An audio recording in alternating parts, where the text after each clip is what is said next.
Today, you find yourself at work. You're part of a company that embraces ethical behavior as a core of their business philosophy.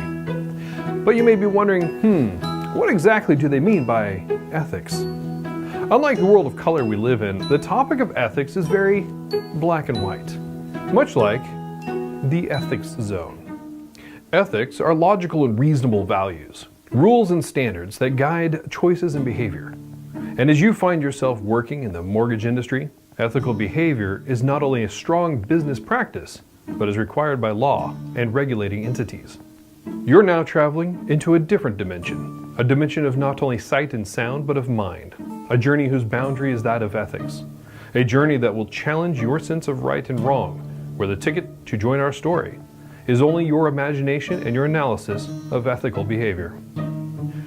At Guild, we conduct our business in a lawful, honest, fair, and respectful manner, but maybe without fully realizing it, we act unethically. So we start our story on a day like any other, where Francis is running late and Steve is there to help, somewhere in the ethics zone.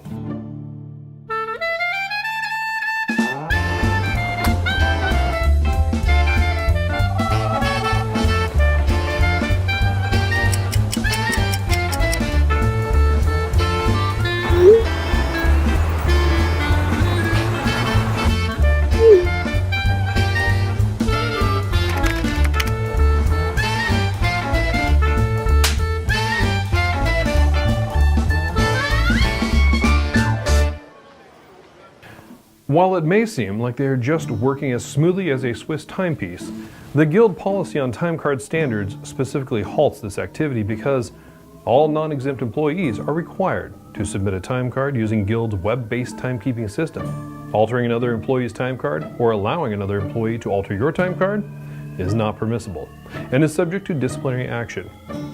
Maybe they are just trying to be good coworkers, but each employee's conduct must perform to Guild's policies and procedures around ethical conduct. Our next story involves a young lady named Penelope. She's an accountant in a corporate office for years and is currently interviewing for an internal management position. But there is a shadowy area of ethics which she is about to breach.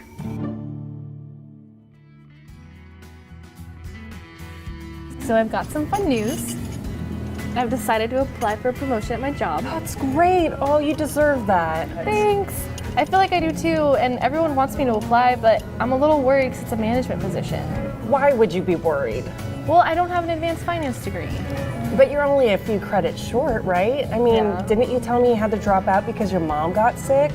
I mean, a semester is really no big deal. A few credits, I mean, you have so much experience. What does it matter? I feel like you're right. I mean, I got the degree in the School of Life anyway, and I don't think it'll be a big deal if I put on my resume. I was already on track. They won't care. I absolutely agree. You deserve this. Penelope is venturing into the ethical dilemma where only you, the viewer, understand the truth. Creative enhancements and fake credentials on your resume are undeniably wrong.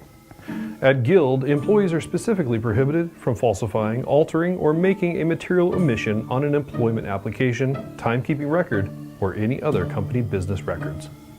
It is your duty as a Guild employee to protect the organization's assets, employees, and business reputation through ethical decision making. Meet Herbert. He is an IT administrator in a corporate office.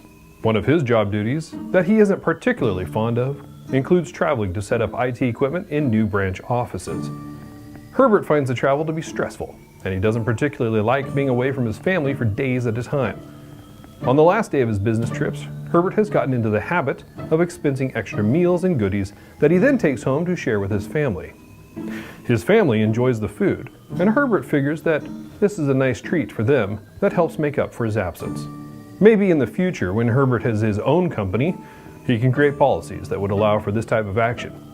But for now, with his current employer, Herbert is lost deep within the ethics zone, where he is purposely falsifying and making material omissions on a company business record, which is a fraudulent act and a breach of trust and does not protect the organization's assets, employees, and business reputation.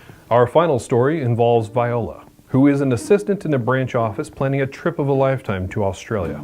She has calculated that she should have just enough money and vacation days saved up to take the trip in the spring with her family. and she couldn't be more excited. However, Viola's friend has just invited her to opening day next Thursday at the baseball stadium. Viola is dying to go to the game, but it is scheduled during her work hours, and she does not have vacation time to spare right now.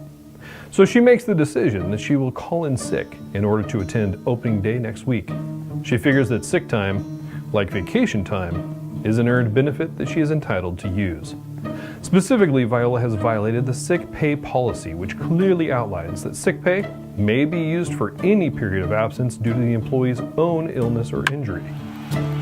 Let's just hope that the stadium hot dog doesn't give her food poisoning because she's stuck in the ethics zone. Let these stories, and other examples you can think of, serve as warnings to you. Choose right and model ethical behavior regularly, so that someday in the future, you do not find yourself lost in the ethics zone.